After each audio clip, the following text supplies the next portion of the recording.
Hey, this is Nate Wells, and this is True Cove. Check out our podcast, that Go for Hockey podcast, for the latest news and updates on University of Minnesota hockey. You can find us on iTunes, and we're also on the Zone Coverage Podcast Network. That's elite. The Zone Coverage Podcast Network. They may be drinkers, Robin, but they're also human beings. Hell yeah, let's get stinko.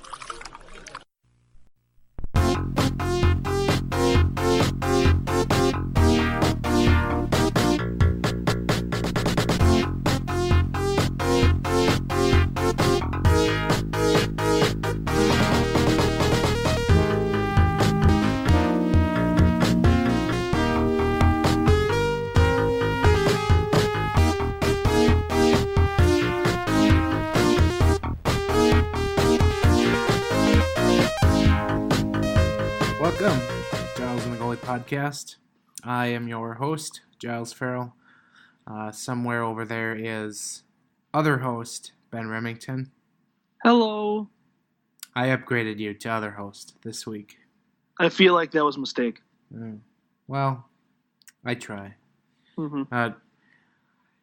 Yeah, what a weekend here, recording after the Wild's loss to Arizona, which we'll more than definitely get into. But good sports weekend. I don't know about you, but baseball, college hoops, college hockey, just about everything imaginable was on this weekend. So I don't know about you, but it was very nice to park in front of a television somewhere. Yeah, it's been tremendous. I feel like the NCAA basketball tournament has been very good. I feel like the hockey tournament has had some pretty good games. I'm actually watching the Duluth game right now. And baseball's back, and you and I are big baseball fellas, so it's good to have baseball back. In fact, I was just at the game today as you were at the game yesterday. Yeah, I wasn't brave like you in trying the 3-foot chili dog, so I expect a report on that. Yeah, I will. I can give a full report on that. And what's the prognosis? I'm not super complimentary of the taste and flavor portion of said boomstick, but I don't think that's the appeal of it. I mean, you're buying a 2-foot-long chili dog at a baseball stadium. I don't think you're expecting something that's going to win a James Beard Award. So, I mean, I gave it a 5 out of 10 on taste, but the novelty of it, I think, is a solid 8 or 9 out of 10. I mean, you're buying a 2-foot-long chili dog, so there's a lot of novelty there. So I will say they do short you a little bit on the hot dog portion. It's about 4 to 6 inches shorter than the bun, which is unfortunate. And I will say that don't be a fool like me and try to eat it entirely by yourself. If you're going to buy one, Please, for the love of all things holy, split it with somebody. All right, that's kind of what I expected. At least was it's not meant for one singular person, but no, unless you're some kind of competitive eater. Because as you've seen throughout the years, I am a prodigious eater. I can throw back food with the best of them, and I was fairly hungry when I took on said boomstick. And I think I got roughly 3/4 of the way through it and was subsequently in a fair amount of pain. So don't try to eat it all by yourself unless you are literally a trained professional. Okay. All right. So you need to be like Joey Chestnut, essentially. Yeah, or at least somebody who's participated in those kind of things before. Like, I think Joey Chestnut could probably take that thing down without too much issue, but really, really encourage splitting it with a friend. It makes it a lot more enjoyable when you don't feel obligated to eat all of it. Speaking of enjoyable, as we transition over into hockey, the Minnesota Wild have been not enjoyable in recent weeks, even months, and they pretty much have closed the book on their 2018-19 season after the loss to Arizona today. And getting into that here just to quickly review the Wild here in the last week since we last recorded. They lost to the Nashville Predators 1-0 at XL Energy Center. Then, of course, as expected, they go on the road Friday evening in Vegas, a trip I wish I had taken again, but Indeed. I digress. They somehow managed to win 3-2 over the Golden Knights, and then the Wild fall Sunday afternoon to the Coyotes 4-0. So the Wild get shut out for the second time in 3 games.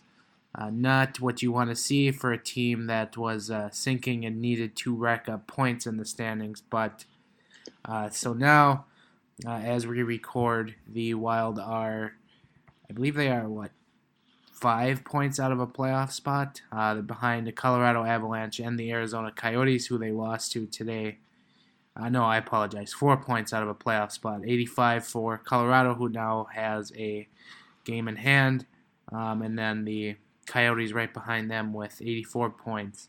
But with just 3 games left, the Wild are 4 points behind. And if Colorado can get even just a point in their next game to even that games played gap, that just about closes the book on the Wild, as you can't make up 5 points even in 3 games, let alone 2. I feel like it'd be a Herculean task if they were only 2 points behind at this point, but yeah.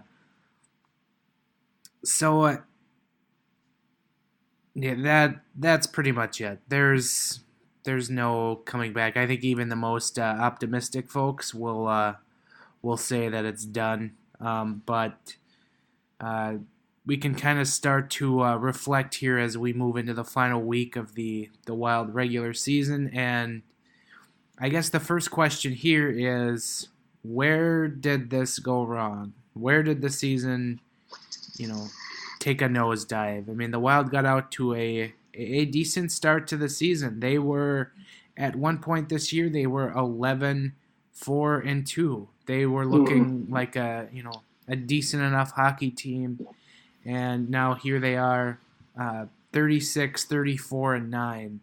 An absolutely abysmal pace since that mark to open the season.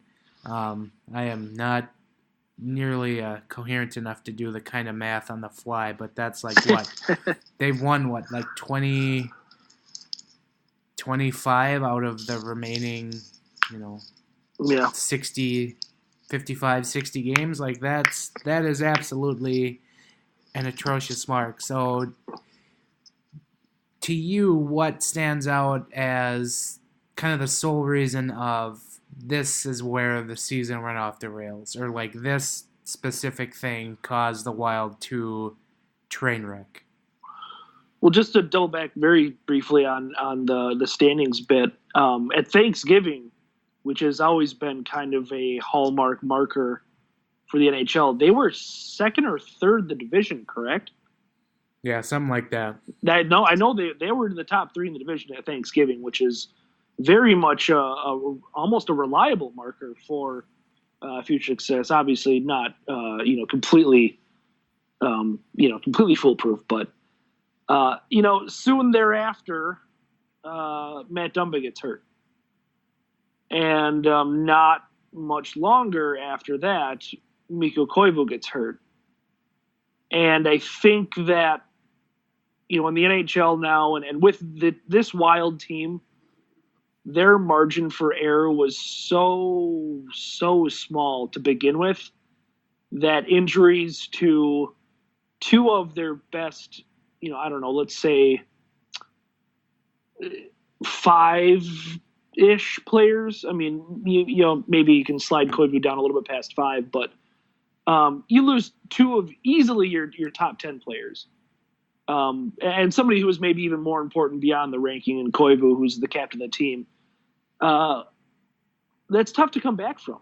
And, like I said, the Wild had an incredibly small margin for error. I mean, this team was really always playing on the razor's edge. They were always, they've been a wild card team in the playoffs, the last 2 seasons. And so oh no, actually last year they were third, weren't they? Yeah, I think so. Yeah, they were. Anyway, so this team has not been a surefire, division challenging team. Is my point. This team has always had a kind of a questionable, going the last month of the season fighting for a playoff spot, as it were. So when you take away two of the better players on the team for the virtually half the season. Dumbo a little bit before, Koivu right around that spot. That's all it is. I mean, that's really, I can totally envision this team being a playoff team with just the contributions of Matt Dumba and Mikko Koivu for half of the season each. I mean, I think that's really, really easy to imagine, in fact. Even with the goaltending as inconsistent as it's been, nobody can still figure out what the hell is going on with the home goaltending. But I think even with poor home goaltending, with Koivu and Dumba, this team makes the playoffs. And so I think injuries, are probably, if you want to start a list, I think you have to start with injuries and then, go from there.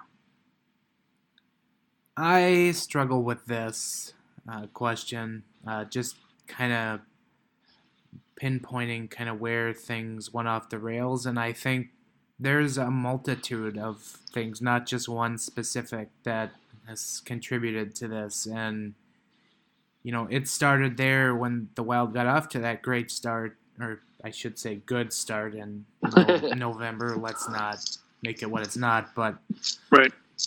Devin Dubnyk was great, and then he absolutely takes a nosedive on his game, and he really never recovered from that. He was decent on the road in 2019, and even in March he was okay, but he was never great. But goaltending, obviously a huge miss for the Wild here this season. And then something I'm gonna note, try to write about. It's incredibly difficult, but that's not a here nor there.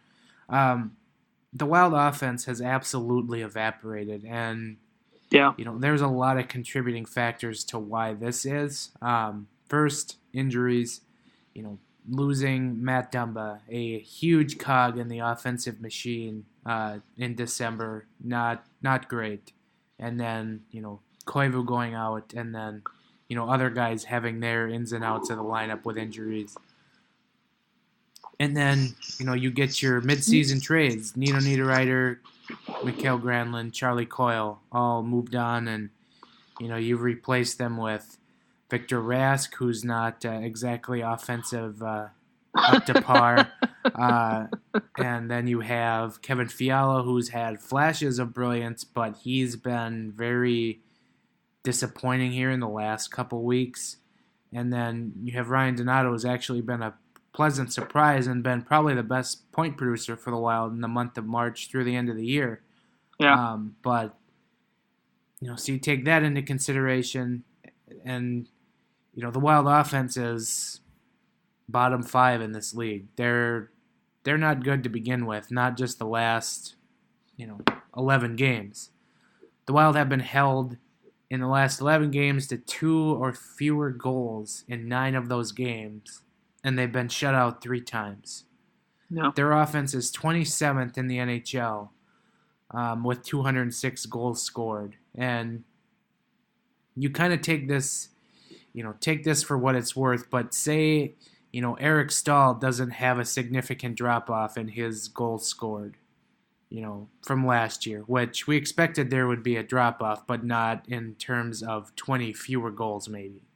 Right. And then you take the loss of Matt Dumba, who was projected to have 31 goals this season. Instead, he gets hurt, and he only finishes the year with 12. Like, there's, almost 40 goals put together just on those 2 players. And then you have Jason Zucker, who, 33 goals last year and now just 21 goals this year. Like, that's 50-plus goals that have come off the board And you factor those back in, and the Wild are a top 10 offense in the league, and they probably have a hell lot of more wins.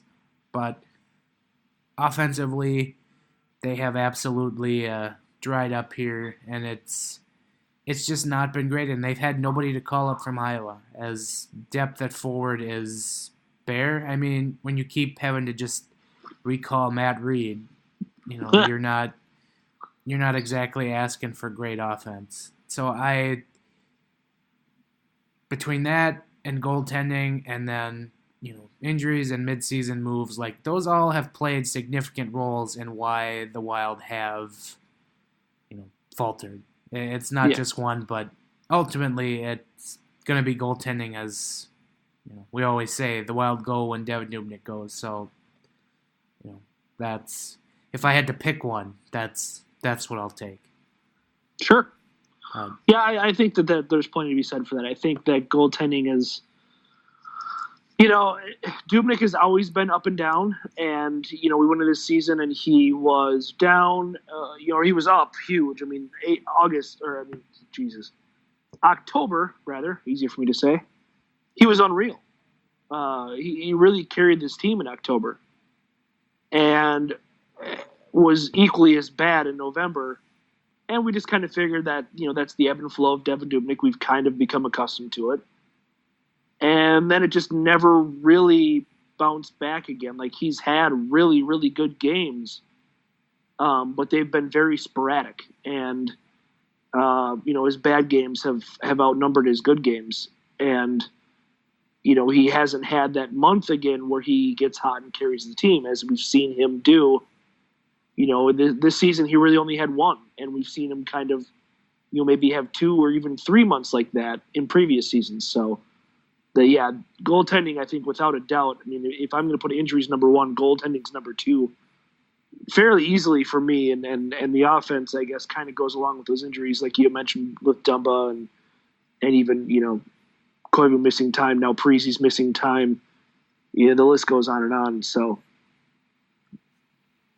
it'll be interesting to see if anything happens with the goaltending situation this summer, because they were, very eager to lock up Alex Stalock, and I think there's a lot of things that point to Devin Dubnyk really, really needing some kind of motivator. I think with him, the fact that he is so good on the road, not completely, but he's been a lot better on the road, and he's been absolutely awful at home, points to this being very much a mental thing. If it was something mechanical, if it was something that he's doing wrong all the time, we wouldn't see any kind of split at all. But the fact that he's been a decent goalie on the road and a pretty poor goalie at home leads me to think that there's something more between the ears there, and I'd really like to see them bring in another goalie to challenge him and to kind of motivate him and to push him, and wrapping up Alex Stalock for the next half decade or whatever probably isn't going to make that easy. So I want to come back to what you had said about making the playoffs. So to clarify, like, Koivu doesn't go out, Dumba doesn't go out. Like, do you factor in the trades the Wild have made throughout the year as being part of that, or do you think those players not going out maybe alter trades being made, and you see some of those guys maybe stick around? You could go either way with it, I think. I was just going to ask you the same or a similar question, actually, was, the Nino Farask trade was obviously a complete unmitigated disaster. The Donato to Coyle trade seems like that in reverse. I mean, it seems like a fantastic trade for the Wild. So I feel like those two cancel out a bit, depending on who you ask and what their opinions are of some of those players. So it really becomes the Fiala for Granlund trade as kind of the linchpin of, do you make all those trades or not? And I wasn't big on that trade, and I think that, not that Granlund's really torn it up in Nashville or anything, but I think that trade is maybe a bit of a wash right now, depending on who you ask. I still would have liked to have gotten more in return for Granlund, but anyway, I could go either way with it. To answer your question, I could really, if Dumba and Koivu get hurt, I could see them still making those trades. I could see them not making those trades because the team would have been that much better off. But it's really hard to tell. It's really impossible to tell what exactly Fenton would have done, had those players not gotten hurt. What do you think of the trades? Do you think that the trades were bad enough to where they hurt them enough to miss the playoffs? Or do you think that they were, more of a wash like I do? Or do you think they were the only reason they got as close to playoffs as they did? I think that, I guess to kind of go all the way back here, say Dumba doesn't get hurt and Koivu doesn't get hurt, but Koivu also got hurt after some of these trades were made. So I kind of look at Dumba's injury as really a key turning point here in the season. Sure. And say he doesn't go down and he continues to produce at, the incredible level he was when he went out, then maybe that helps, a guy like Niederreiter, who clearly needed some kind of, boot, I guess, in the rear to go offensively. And, the trade for him ultimately was that kind of boot to get him going. But say Dumba stays in and the Wild just make the same trades, I don't know if they're still a playoff team. Koivu Dumba is staying in the lineup and the trades happen the same. I still don't know. I don't think Koivu was producing enough offensively to cover up those woes, and Dumba, for as great as he was, I don't know if he could fully fix what has ailed the Wild, especially since the trade deadline, which has been offense. And sure, I think we get a pretty similar result if Dumba and Koivu are in the lineup and the Wild still make those trades. They might be a little bit closer, but I just don't think there's that significant of a change to say, yeah, they'd be in for sure. So do you think those trades were a net negative then, pretty clearly? Yeah, and this is probably something I'll try to do as well, kind of postseason now, since we pretty much know that the Wild are done. But it's obviously very early to rate them. But you look at the trades the Wild made for this season. In the season, and you kind of take them with their returns now. They're pretty negative, in my opinion. You first have the Pontus Aberg trade, which you trade Justin Klus back to Anaheim for this guy, but he was a body at that point, so I guess you can put that as a wash. Even though Aberg has been horribly frustrating, and I would never understand why Klus or even a Sam Anis in Iowa is never going to get a look with the big club, despite the fact they can't bloody put a puck in the net. And these guys have produced in Iowa. I'll never understand, but I'll save that for later. And so you call that trade a wash at best. And then you have the holy grail of Wild trade, which I think at this point has eclipsed the Cam Barker for Nick Leddy trade. I don't Evolving Wild has been, they haven't really said this specifically, but they've said that this is going to go down as one of the worst trades of the past and future 10 years in the league. And so that kind of makes it equally probably the worst trade in Wild history of Niederreiter for Rask, 1-for-1. And Victor Rask has been injured, and then when he's been in the lineup, he's been not good. In 19 games played since the trade, 1 goal and 1 assist. And wow. You see a lot of warts in his game, and even Sunday afternoon against Arizona, the dude gets a puck between the circles, has 2 defensemen about to bear down on him, and instead of taking a shot, he backhands a pass out of the slot to nobody. the puck goes to the wall, and Arizona picks it up and goes up the ice. That's kind of a perfect summary of the Niederreiter for Rask trade. Because if you look now at Niederreiter, 32 games with the Hurricanes, 13 goals, 14 assists, and he's been playing on the top line with Sebastian Aho. So that is an absolute fail for Paul Fenton. I don't know what he's doing there. We don't know. We may never know. But that's a fail for what it is right now. And then I can sit here all day and tell you why the Niederreiter trade was bad, but we're not.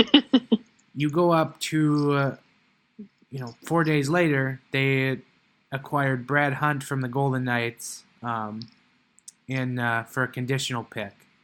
And I actually like that trade right now. I think it's probably one of the better moves Paul Fenton has made. Actually, I think it's one of just 2 moves he's made that I actually liked.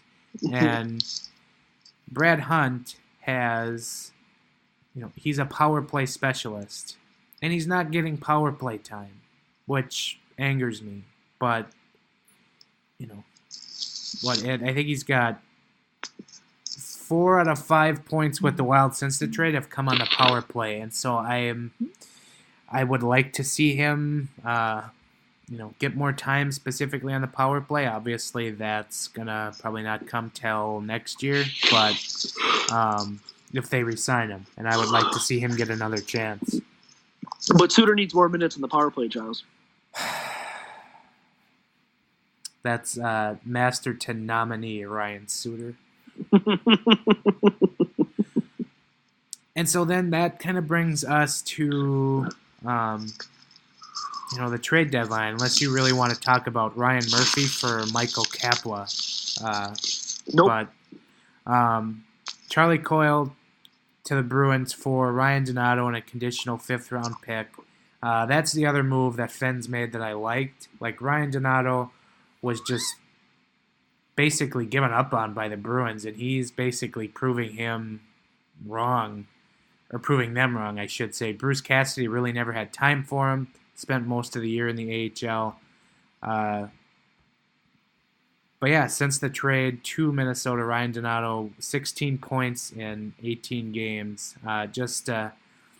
Been very good offensively, and he's young, which is what the Wild need. So that's a good deal for them.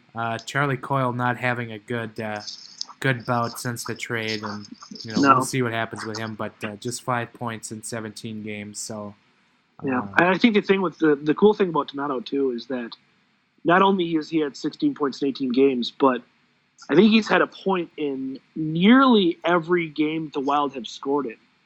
Yeah. So of those 18 games, they've been shut out, 3 or 4 games? He's been a huge factor of their offense. He's been incredibly consistent. I mean, this isn't a point total that's been padded by a game where he had 4 or 5. And he's had consistently a point or 2 in every game where they've scored a goal, which is really impressive. Then you have the other trade, Mikael Granlund for Kevin Fiala, 1-for-1. We kind of talked about Fiala a little bit earlier, but I liked him from the start. He looked like he was going to be pretty decent, and then it just kind of had a couple of bad weeks. So since the trade, Kevin Fiala, 7 points in 15 games. And then you kind of look at the flip side with Mikael Granlund, who has a year left after this with Nashville still, but since the trade, 4 points in 13 games, and I'm not sure kind of how he fits. I haven't taken in a whole lot of Nashville games, but he hasn't kind of fit in yet offensively, it seems like, and he was really brought in to kind of help their power play, which, he does have 2 of those 4 points on the power play, but I think Nashville would probably like to see a little bit more out of him, but maybe it's just kind of getting used to new surroundings, so, you don't really know. So I still say, just because of it was a 1-for-1, this is not a good trade for the Wild. this trade probably gets a fail from me right now, but maybe next year at this time I could be singing a different tune. I think that to your point about Granlund, I think he's a fit guy. Like, you need to have the right fit for him. He's a player that can create space a little bit, but he's really at his best when you can get him with someone that he has good chemistry with. You can get him somebody that he can not only, dish passes to, but get passes from. And I think that's, when he's at his best, it's because he's comfortable with his line mates. I think that's the problem for him in Nashville right now. And I think, to a similar point, I think Fiala is that kind of guy as well, it seems like. It feels like he occasionally can create space. He can occasionally fire off some good shots. Similar to Granlund, I feel like. He's got a lot of similar qualities to him. So I think with Fiala, it just might be finding the right fit for him, finding the right line mates for him, the right situation for him that makes things go similar to Granlund. And then you've got the Matt Hendricks to Winnipeg trade. The Wild just get a 7th-round pick in 2020, so not, that is what it is. It's a wash. Like, there's nothing special about it. So I had just a couple of good deals, and then you've got some really bad deals, and then you've got a couple of, just kind of wash deals. And so that doesn't add up good if you're Paul Fenton, who is, first year on his job. Like, do you kind of give him a mulligan for it being his first year, or are you kind of like, okay, I'm having doubts about this guy moving forward? I think you have to kind of have both, to be honest. Like, I don't mean to be non-committal, but I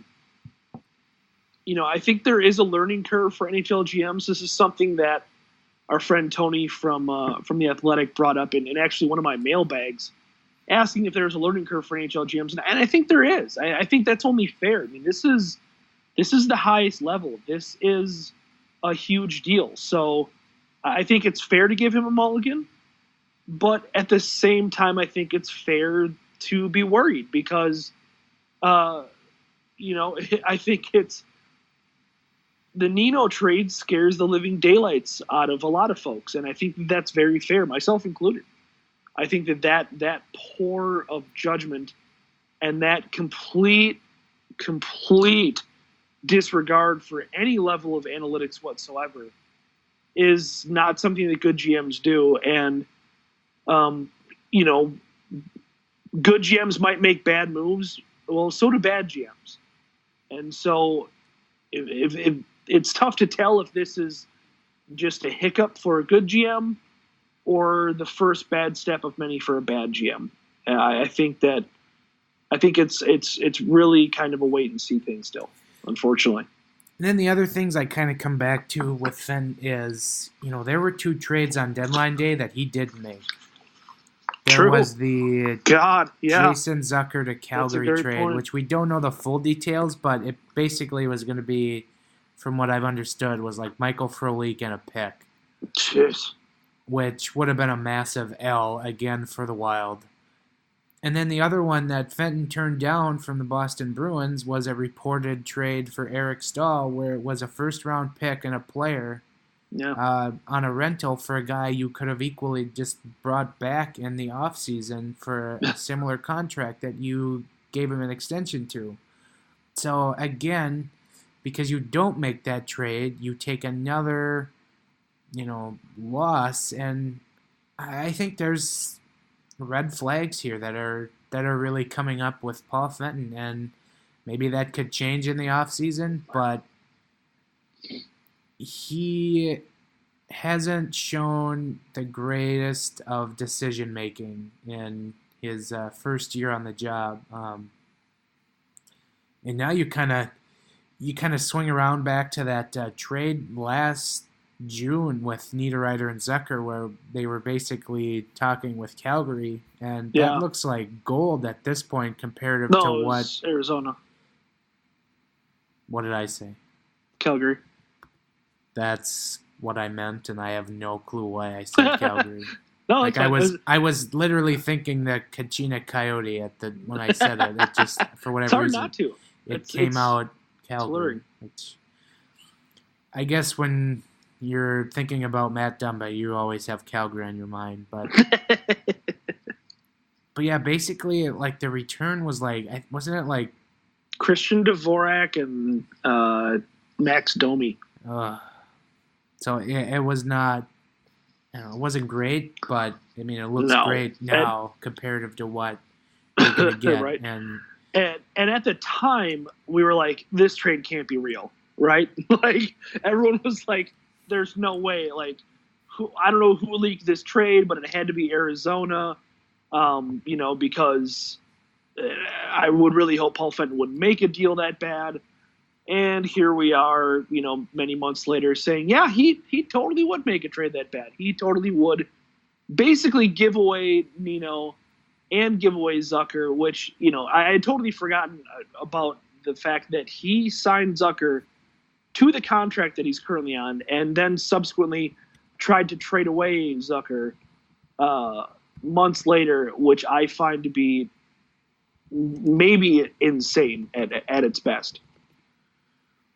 Yeah, and kind of what I was saying, you go back to, like, you look at all these trades, and the trade he didn't make, and you've got just these red flags that are coming up, and if you're a Wild fan who's clamoring for more moves in a rebuild, like, how can you say that without, breaking out in a sweat or running for your liquor stash? Like, right.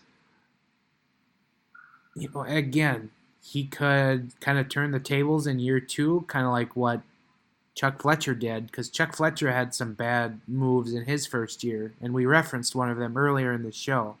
Yep. But there's a lot of red flags, and I think if you're vastly, wanting for more moves to kind of rebuild the Wild, I'd advise caution. Not that. At this point, it's not going to do any good to stand pat, so moves have to be made. But right. But on the plus side, like, we can actually watch the draft lottery and have an interest. Like, do you remember the last time we actually had an interest in the draft lottery? No, I don't. It's been a long time. It was the 2012 draft. That was the last time the Wild missed the playoffs. Wow. And with that pick of number 7 overall, which I believe was the highest pick of the Chuck Fletcher era. Yes, it was. The Wild took a defenseman named Matt Dumba. Yep. So, and obviously the Wild will have, I'm not sure what their odds will be. I'm just going to... Not good. I mean, nobody really has great odds, but... Right. That there's hope out there from folks that, they see the trend of teams who jump up from the bottom of the lottery standings and they get into the top 3. And I don't know. I would advise, don't totally put your hopes into that. But if they pick today, the Wild would be picking like 10th or 11th. So the draft kind of just went in order. So you kind of look for that. But hey, maybe they just kind of lose out and some teams jump them and they get better odds and maybe they do good with it. So who knows? Yeah. But to your point that you're talking about with Fenton being not having a great start here and people wanting to tank, but then that requires putting a lot of faith in a Paul Fenton. This is what we talked about for how many years when people were calling for Chuck Fletcher's head. And you and I were somewhat ardent Fletcher defenders. I think at the end of the day, the move that was made was probably the right move. And the hire, nobody will really know how that turns out for a little while here. But, maybe it was time to move on from Chuck Fletcher. But this is the concern that we had. This is literally the concern we brought up every time with Chuck Fletcher is, okay, you don't think he's good. That's wonderful. But who's going to replace him and how good are they going to be? And that's something that's a point that I know both of us made for literally years on this very podcast. And here we are with a very questionable hire at GM to replace Chuck Fletcher. And it's like, okay, well, now you want to rebuild with this guy. This is how bad rebuilds start. This is how Oil Change gets its pilot episode. Oh, God. Oil Change pilot episode. Yeah, so that's, I don't know, I guess for me, and just from a standpoint of covering the team, it's a little bit exciting to, one, go into the playoffs and you don't have to really kind of cover the playoffs. Sure. You just kind of get to watch them for what they are, which I am all here for. Yeah. Like getting behind the playoffs without, really having a rooting interest is a very enjoyable experience. Except for our favorite team, the Golden Knights. That's true. It's going to be really weird when my cheering interest, the Golden Knights, play my betting interest, the Sharks, in round 1. So I don't know what to do about that. I really should have put money on. I could not find a bet that I liked for the NHL title, and I'm glad you got one. And the Sharks, I think that's a pretty solid. Would you get them? Wasn't it? I think I had the Sharks 9-1. Yeah, I think I got the Sharks at like 8-1, which I thought was a decent value bet because they have a lot of good players. Although I'm really kind of sweating that right now because Martin Jones is a disaster. Yep. But I thought that was a good value bet. And then the other value bet that I put down was the Capitals at one place was also 8-1. Yeah, and then that's right. I also found them at another at 18-1. So I took both of those. So essentially what's going to happen is I'm just going to go back to being a big Caps fan in the playoffs for the 13th greatest consecutive year. Just, to win some good money. If the Capitals win again, I have legitimate concern for Alex Ovechkin's liver. No, he's the greatest of all time. His liver is fine. The guy is defying age, man. He scored 50 again. His liver is as good at processing alcohol as he is at hockey. I wish I could say the same. Like, think about this. Like, he had this greatest offseason, like, social media has ever seen. Yeah. And there was, it wasn't a big concern, but there was a concern going into the year that, he could maybe have a little bit of a down year because, he did all this partying in the offseason and maybe not enough work. And what happens is the guy comes back and he scores 51 goals, and he's going to lead the league again for the, 7th out of the last 8th year in goals. Like, it's ridiculous. Like, the guy is inhuman, and I truly cherish every minute I get to watch this guy play because he's going to be remembered as the greatest goal scorer in the history of this league. Yeah. So, there you go. There's my love of Ovechkin part of the show for this week, so...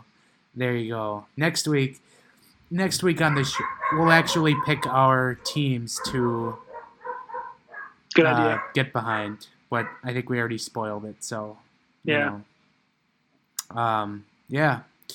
So the dog barking in the background. If you didn't catch that, I think that means we can transition on over here. We can move to our Bruce Boudreau quote of the week. Hi, this is Bruce Boudreau. I don't see how in Toronto that they're calling it, unless it's a guy they just pulled in off the street that hasn't seen hockey before. If I were the fans, I'd be booing even more because that, they pay good money for this. If you want it, don't just think you want it. Go out and f***ing want it. All right, the Bruce Boudreau quote of the week actually came kind of early in the earlier in the week. And it comes from Mike Russo of The Athletic. But basically what what was the discussion du jour was Ryan Donato, and Bruce was kind of asked about Donato's future, and Bruce kind of went on a little tangent about how good Donato was going to be, and then he basically just dropped a hint about his job, security or his future with the Wild, which we've been kind of assuming here for a few weeks is coming to an end, but basically, the quote was, personally, I'd like to have it right now, referencing, what Donato's going to be able to do scoring-wise in the future. And then he says, I know what he's going to be in the future. I'd like to see something in the present, which basically Bruce is saying, I'm not going to be here to see that. Which, even Russo puts a sad smiley face on the caption for that. So it just it's just kind of crushing that we're seeing the last of Bruce Boudreau in Minnesota. Yeah, it's super frustrating. I think it was a national guy that said something to the effect of, the Wild think they're one player away from competing, and like a new coach is going to help with that or something. It just to me it just seems ludicrous. Like, it's the same thing, the same argument I just made over the whole Chuck Fletcher thing. We defended Chuck Fletcher because we didn't know there was any better options out there. Well, I mean, with Bruce, it's like, okay, are you going to hire Joe Quenneville? No. So what's better out there then? Who do you hire that is going to take this team and pretty much anything you can do to it, because they're so kind of pigeonholed into where they're at with the contracts they have and even acquiring the young players they have. Like, who are you going to get that's better? And what kind of expectations are you setting then? Yeah, and I think the piece you were referencing earlier was Lambert at Yahoo. Yes, basically, that's what it was. He kind of eviscerated the Wild and saying, like, if this is your logic, thinking you're just a player in free agency away from getting back into this, you're really missing the point. So right, and all this trading for cap space kind of leads into that.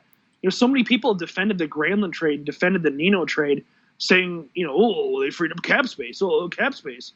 They got all this cap space. Well, that's wonderful. What are you going to do? Sign a third liner? Like, that's not going to take this team anywhere. Right. And even if you go after like a big free agent with all that cap space, it's not, you're just doing more yourself a disservice. So and you're not freeing up that much room either. Right. I'm telling you, man, if you can dump Victor Rask and his $4 million contract into Ottawa, there's your cap space, which is possible. We talked about this. It's very true. And I'm sure that has to be what he's thinking. Like, I hope. I would hope so for this team's sake. All right. That is your sad Bruce Boudreau quote of the week. Now we can go over to Kirill Watch. Kaprizov across the Gusev. Kaprizov shoots. He scores! He scores! The Russians are golden in South Korea.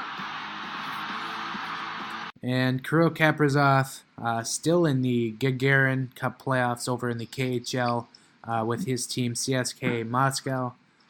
In the 10 playoff games that he has participated in, he's averaging a point per game, 3 goals, 7 assists. I believe he is their leading scorer here in the playoffs. But CSK in the basically the conference finals now, they're up 2-0 on SKA, as we talked about last week, which was kind of the other stacked team, Putin's other stacked team in this league. But Kirill Kaprizov having himself a very good postseason, and looks like things keep going the way they are. He'll be in the final for the Gagarin Cup. So maybe in the next season when he comes over, he can bring a little bit of a winning mentality along with him. So you're saying he's a playoff performer? Yeah, he's a guy you want in the crunch. Clutch. Yeah, you knew this, and I apologize. Kaprizov is actually only third on his team in scoring in the playoffs, trailing Miguel Grigorenko. I believe he is formerly of the Colorado Avalanche, 14 points, and then Konstantin Okolov with 11 points in 11 games. So Kaprizov third on his team in scoring. So there you go. Is there another prospect we should highlight this week? Sure. I've got a guy that I haven't brought up yet this season, and because he's probably not a very high level prospect, but he's having a good season nonetheless. And you may recognize the name Dante Salaturo, who was traded by the Wild a couple of seasons ago for one Jordan Schrader. He is 22 years old. He's a little undersized at 5'8", about 170 pounds, but he's played in the ECHL all season this year and has amassed 60 points in 64 games, which is pretty decent. He's closing in on that point per game threshold. Granted, this is the ECHL, which is kind of glorified juniors, but an interesting guy to kind of maybe keep an eye out for. Very, very possible he's with the Iowa Wild next year and could be kind of maybe an up and down guy. Maybe he's a guy like Schrader. Maybe he's a guy maybe a little bit better than Schrader. It's tough to tell at this point, but a guy I hadn't highlighted all season. I figured I probably should because he's having a very good year, despite his prospect pedigree, if you will. And speaking of the Iowa Wild, they are third in their division in the AHL, and they are looking more and more like they are going to finally get into the playoffs after 6 seasons in Des Moines. So good for them. Might try to maybe sneak down there for a game or two and see if I can find some to write about, since I'll have some spare time starting at the end of next week. But yeah, that's kind of a little bit of an update on the Iowa Wild. So there you go. That is our Kirill Watch, our Prospect Watch, and over to our Central Intelligence Report. Central Intelligence. Yeah, I've been scoreboard watching since opening night. So I don't know if that counts or anything, but I think hockey players are hockey players, and they want to see where they are, and they know how close everything is. They know that every game is vital. Central Division, again, it really is what it is at this point. The Jets are on top, 94 points. They're tied with Nashville at 94 points, but the Jets do have a game in hand. Then you got the Blues, the St. Louis Blues, 92 points, even on games with Winnipeg. They are 2 points back. Wild. This is ridiculous, and I feel like maybe I'm not paying enough attention national-wise, but nobody is really talking about how the Blues are right there within striking distance to not only get home ice in the first round of the playoffs, but they could win the whole division, which was unheard of in November. We were laughing at the Blues in November. Yeah. And now here they are, a stone's throw away from winning the Central Division. And, I mean, good on Craig Berube, who's come in and he has done great things with them, but it doesn't look good if you're an old coach of the Minnesota Wild who was let go by the Blues at the beginning of the season. And there is your Mike Yo Shade portion of the podcast, sponsored by Tom Schreier. Yeah, it really just kind of illustrates the fact that he wasn't as good of a coach as a lot of folks thought he was, which is unfortunate. And I had a conversation on Twitter the other night, kind of maybe just kind of thinking, stream of consciousness kind of deal where it's like, he may have stunted a whole generation of Wild players, and maybe this situation that the team is in right now is due to Mike Yo's tenure here. And the Blues are kind of going a long way to prove that. Yeah. So, again, good on Craig Berube, who has really talked himself into becoming the permanent coach of the Blues. He was only given an interim tag, and you didn't really think that he was going to have a long shelf life there, especially considering Joel Quenneville went on the market. Right. And there was talks of maybe a reunion, but, I mean, good for him. And then you've got the Dallas Stars at 89 points. They are, I believe, just a point away from locking into a playoff spot. And then the Colorado Avalanche, 85 points. They hold the last wild card spot in the West, as we talked about earlier. They're just a point up on the Coyotes now with for that last spot. But 4 points clear of Minnesota, who is now sixth in the Central Division, and the Chicago Blackhawks, with one game fewer played than Minnesota, just 2 points behind the Wild. And if the Wild continue to have things go south like they are, could finish last in the Central Division this season. Crazy. Yeah. So there you go. That is your Central Intelligence update for the week.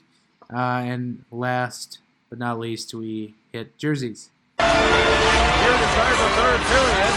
What team is this? It's not Team USA. Well, yes, it is. They've got on new uniforms. They're wearing the logo of the Duck.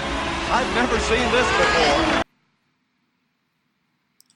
Jersey topic of the week, Ben. We are going with baseball. Is that correct? Yes.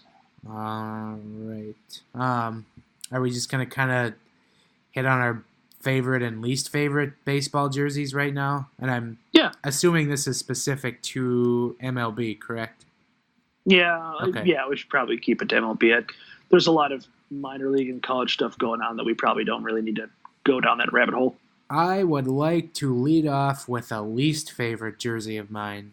Sure. And I think you're probably going to, this is probably somewhere on your least favorite, but the Minnesota Twins unveiled a blue alternate jersey this season. The base is blue. It's got the Twins script from their throwbacks that they discontinued, from like the 60s, the cream throwbacks. That's the script that's going across the chest. The Twins is in red, and it is outlined in that putrid gold, Casota gold.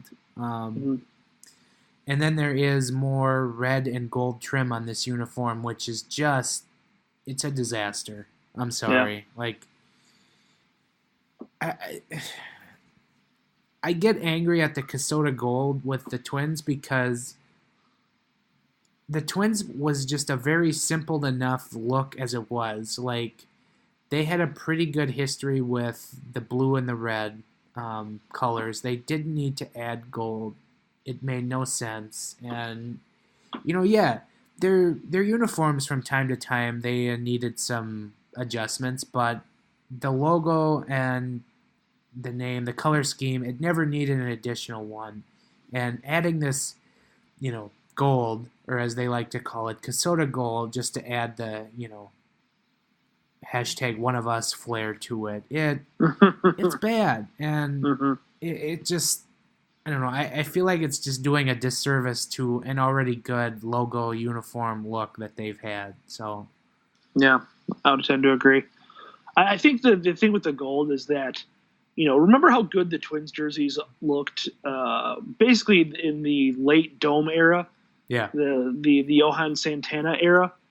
And that's because white is a color that makes for a very good border. You think of the Navy jerseys they had at those times. Navy, where it said Twins on the front, and it was red bordered in white. Yep. But because it was bordered in white, it was very clean and very easy to read.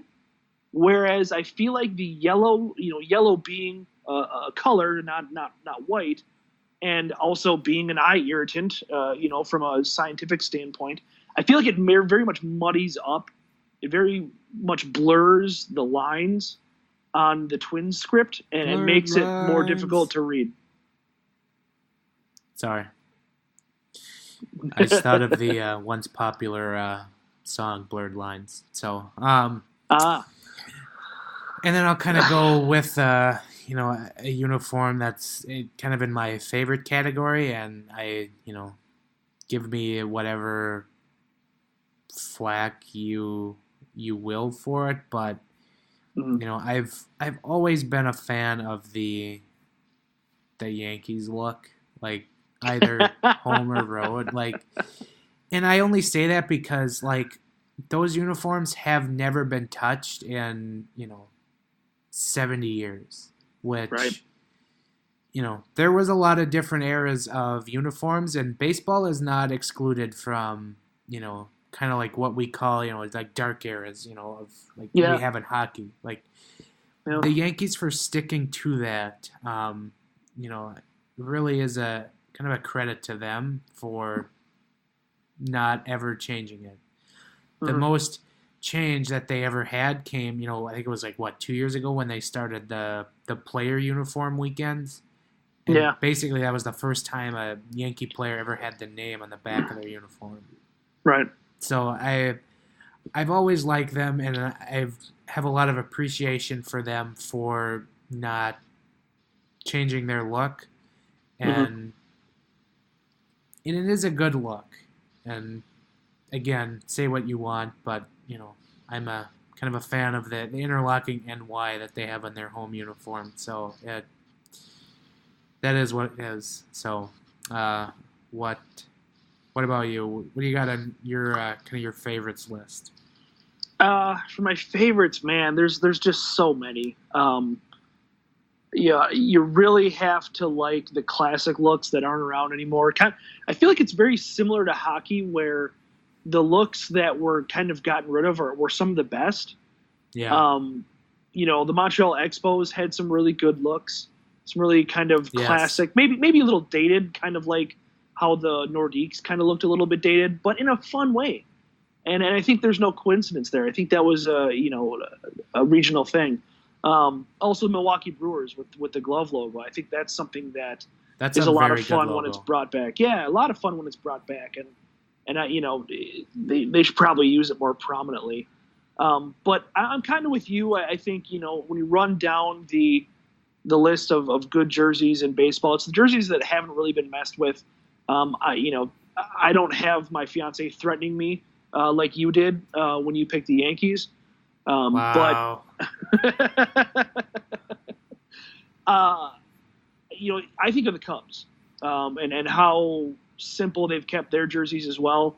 They haven't messed with much, and obviously that's a team where tradition is very important, and I think that they've always had kind of a good look, kind of a classic look, but at the same time, nothing too serious. They've been able to keep kind of the boyish charm of their jerseys over the years, and similar in similar fashion to the Yankees. It's not making many changes, I think, is the smartest thing. As far as bad jerseys, as much as we want to complain about the Twins, at least they're not the Diamondbacks. Oh God. I mean that, we've kind of beat this drum a lot. Gradient colors are just nothing that should ever touch any kind of apparel whatsoever, ever. And I think the Diamondbacks are very much the sports, the sports poster child for that. I just, they're talk about throwback jerseys that look great. They're purple and greens, like that. That was a good look. That was a very good look.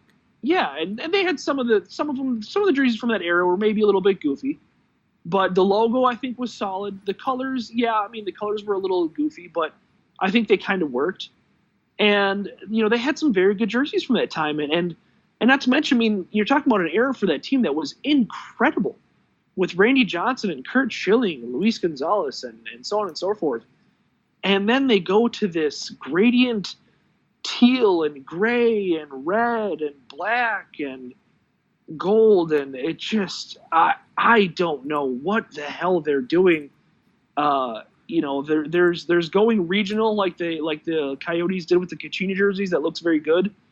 I don't think of the Diamondbacks look as regional at all. I just think of it as terrible. Yeah, no, I agree, and I think we shared that sentiment when they revealed those jerseys for the first time. just kind of some other ones that I do like. Like I'm a big fan of the Toronto Blue Jays. Like I love the Blue Jays hat. That is my favorite hat in baseball. Is the Toronto Blue Jays. And in the summer I do wear it often. So if you catch me outside of my basement, I'll probably have that on. But and then another one I'm kind of a fan of the Seattle Mariners older looks for much obvious reasons. Yes. And something I want to ask you as my kind of last question on this is, what is your stance on the Houston Astros throwbacks, the rainbow throwbacks? Because I wasn't a big fan of the Astros like kind of switching their look in 2012 to 2013, even though they kind of go with a throwback look. Like I didn't think that really needed to be messed with, but arguably the most hot button topic I find with baseball jerseys comes with the Astros like rainbow throwbacks, and people either tequila love them, sunrise? yeah, they either love them or they hate them. They don't. There's no in between. I might be in between actually. I think if I have to pick a side, I'm gonna go that I like the nostalgia of it. I actually do have an Astros Nolan Ryan jersey. It is not a tequila sunrise jersey, but it is that same color scheme. It just didn't have the color stripes like that particular jersey that you're referencing does. So I kind of like it, and I kind of like that the team has gone to a modernized look of it. I think the Astros right now look very good. Was kind of. I didn't mind how they looked before when they had the black with kind of that dark red. I thought that was a decent look. I didn't have any issues with it. But I kind of like what they did now with the blue and the orange. I think they've found a good look. It nods to the past without being a complete ripoff, and I think that they've done well for themselves. All right, I love the throwbacks for my opinion. Yeah, but that's fair. Yeah, I'm a big fan. I'm also weirdly like fascinated with the Astrodome. So it's I can understand that. Have you seen where the guys snuck into it? The pictures? Yes, those are great. Yeah. It's so weird. It's like even they were really taken aback by it. It seemed like it was almost like Pompeii, right? Like it feels like everyone left within an hour. Yep. That was exactly which is kind of bizarre when you think about it. But then when you think about moving out of a place that nobody else is moving into, yeah, I guess that kind of stuff's going to happen with the business. Yeah, and it's just place has been for years. It's like been between like gonna tear it down or like renovate it or something, but nothing really happened with it. So that we can end it on that. So there you go. Fair enough. Follow Ben and I on Twitter at Ben Remington, at Giles Farrell, podcast Twitter at GATG Podcast, zonecoverage.com/wild, at zonecoveragemn on Twitter, where Ben and I write. And then find this podcast on iTunes, SoundCloud, iHeartRadio, Google Play, all that fun stuff. So that will do it for us this week. Ben and I will be back again next week to wrap up the Wild season and look ahead to their off season. So we will chat with you then. Later.